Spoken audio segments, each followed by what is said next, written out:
que poderá acontecer com as cotações da soja para a próxima temporada 2024-2025?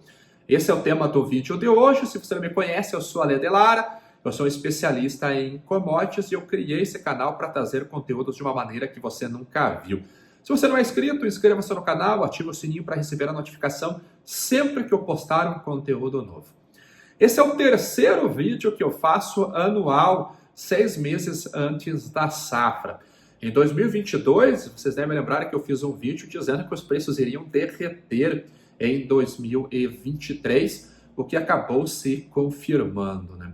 Em 2023, eu fiz outro vídeo dizendo que o melhor momento para comercializar a soja seria no final do ano e que havia uma grande chance dos preços derreterem novamente. E mais uma vez a análise acabou acertando. Nós vimos preços muito baixos no início dessa temporada, entre o mês de fevereiro e o mês de março. Agora nós estamos nos preparando para a temporada 2024-2025. O que o mercado pode nos trazer com relação aos preços? Primeiro vamos olhar o que está acontecendo agora, quais são os fundamentos agora, olhando para os Estados Unidos.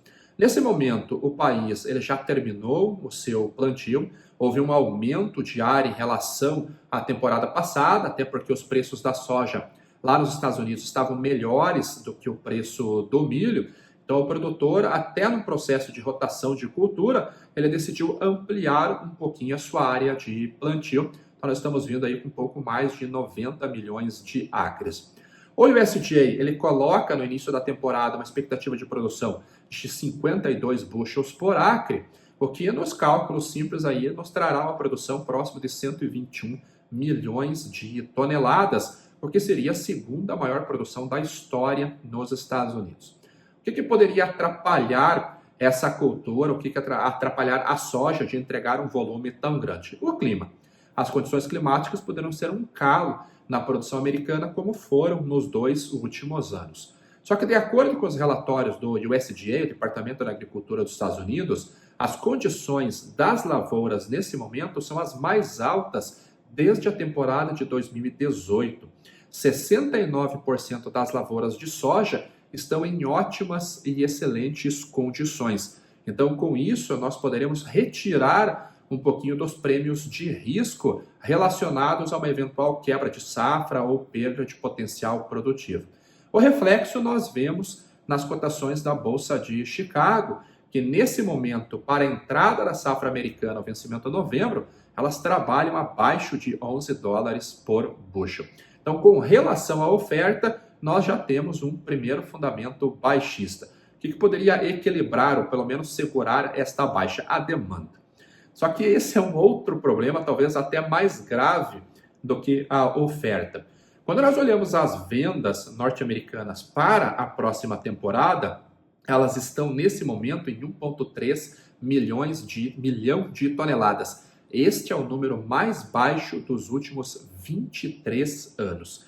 Como comparativo, no ano passado, as vendas já estavam acima de 4 milhões de toneladas. Então, nós temos basicamente 1/3 nesse momento do que foi vendido no mesmo período de 2023. Então, esse é um outro fator baixista para as cotações e ajuda a pressionar para que elas se mantenham abaixo de 11 dólares por bushel. O motivo dos Estados Unidos estarem vendendo tão pouca soja neste momento é que o Brasil ele segue mais barato do que o Tio Sam. Então, os compradores, principalmente a China, que é o grande demandante de soja no mercado internacional, ele tem comprado aqui no Brasil. Como um exemplo, nas 2 últimas semanas, os chineses compraram apenas 4 barquinhos nos Estados Unidos, enquanto compraram mais de 50 barcos aqui no Brasil, compraram 8 ou 9 barcos na Argentina também, que trouxe um outro fundamento baixista para os preços, porque neste ano ela teve a recomposição da sua produção. Ano passado, o país, devido ao Laninha, teve uma quebra de quase 60%. Esse ano, eles estão vindo com uma safra completa. Claro, a Argentina não é um grande exportador do grão, né? Ela vai exportar ali em torno de 4,5 milhões a 5 milhões de toneladas, contra 97 milhões de toneladas aqui do Brasil, que é a nossa estimativa aqui da Pine, e contra as 46, 47 milhões de toneladas lá dos Estados Unidos. A questão é que a Argentina é o maior exportador do complexo soja, do farelo e óleo de soja. E se o país vai ter uma produção cheia, ele tem condições de exportar mais de 20 milhões de toneladas de farelo de soja contra 18, 19 milhões que o Brasil exporta, 16, 17 milhões que os Estados Unidos exportam. Então, pela formação de preço, olhando os derivados, nós teremos mais um fundamento baixista para as cotações da soja. Então, pelo que nós temos de dados neste momento, olhando o derivativo na Bolsa de Chicago, nós não temos como ficar muito animados no início do próximo ano. Claro que no momento que o Brasil vai comercializar a sua soja, mês de janeiro, fevereiro, ganhando esse ritmo, março, abril e maio, os Estados Unidos estará entrando na entre-safra. Então, por mais que as cotações venham próximos a 10 dólares e 50, que é o que eles estão agora, na faixa de 10,70, haverá ou há a possibilidade de que as cotações voltem a subir. Naturalmente que se o país mantiver um estoque elevado, e segundo os dados do USDA, esse estoque pode chegar a 12,5 milhões de toneladas, o mais alto aí dos últimos 5, 6 anos, haverá menos suporte para uma alta de preços. Mesmo assim, poderíamos ficar levemente, ou melhor, cautelosamente otimistas com as cotações na Bolsa de Chicago durante a entre-safra norte-americana. O outro ponto que nós temos que olhar é o câmbio. Nós já tivemos na semana passada o câmbio aqui no Brasil, no spot, no à vista, tocando os R$ 5,70. Então foi possível fazer seguros de preços para 6 meses, 7 meses e 8 meses à frente, com taxas de câmbio acima de R$ 5,70, R$ 5,80, até mesmo próximo a R$ 5,90. Mas já na última semana mesmo a percepção de risco ele acabou sendo reduzido, o mercado reduziu um pouquinho esse risco, os juros acabaram caindo, o dólar à vista voltou para a faixa de R$ 5,40, então uma queda de 30 centavos. Porém, como os juros diminuíram e eles fazem parte do cálculo do carrego da taxa de câmbio ao longo da curva de futuros da taxa, os vencimentos mais à frente eles caíram entre 35 até 38 centavos. Então, enquanto o dólar à vista caiu 5, 6%, o dólar futuro caiu 20, 25% no vencimento de 9 meses. Ainda está num patamar favorável. Então, se você olha hoje uma cotação de dólar de R$ 5,40 e olha para fevereiro uma cotação a R$ 5,55, R$ 5,56, ainda é um patamar bom. Eu não deixaria de olhar com carinho algum tipo de seguro, alguma entrada numa operação com derivativos, ali às vezes para tentar garantir uma taxa de câmbio favorável. Claro que no Brasil o Lula pode voltar a falar, a atacar o Banco Central, traz risco, traz volatilidade, o dólar pode voltar a disparar, mas nesse vídeo eu estou falando para vocês sobre o risco de queda de preços. E pelo menos eu tenho seguro no meu carro, porque se acontecer um sinistro eu tenho alguma proteção, e com relação à taxa de câmbio eu penso da mesma maneira. Agora nós temos mais uma variável muito importante, que são os prêmios de exportação.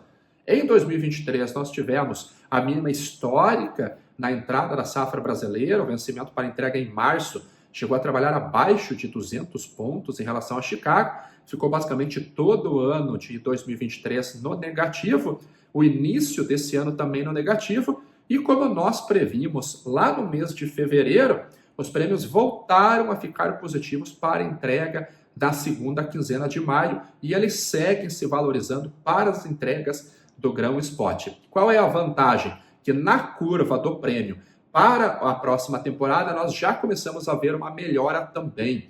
Inclusive, como nós também antecipamos nos nossos conteúdos, entregas em fevereiro já gozam de um prêmio positivo, 5 pontos acima de Chicago, mas faz tempo que nós não vemos para a entrada da safra brasileira prêmios no patamar positivo. Então, muita atenção a este referencial de preços, porque se o Brasil confirma, e aí nós entramos no risco aqui, confirma um clima favorável, já que, segundo os climatologistas, nós teremos o Laninha em atividade, um Laninha fraco, diferente daquilo que aconteceu em 2021, e normalmente, estatisticamente, o primeiro ano de Laninha, ele traz condições favoráveis aqui para o Brasil e nós conseguimos entregar grandes números de produção. Então, se nós fizermos simplesmente a manutenção da área de plantio desta temporada por volta de 46 milhões de toneladas, nós poderemos entregar a quadro nacional, né, a nível nacional, uma produção próxima de 170 milhões de toneladas. A comercialização, nesse momento, ela está um pouquinho mais adiantada em comparação com o ano passado, então é uma boa notícia que, pelo menos pelo lado da oferta, nós não teremos, ou melhor, pelo lado da oferta disponível, nós não teremos um percentual parecido com o último ano.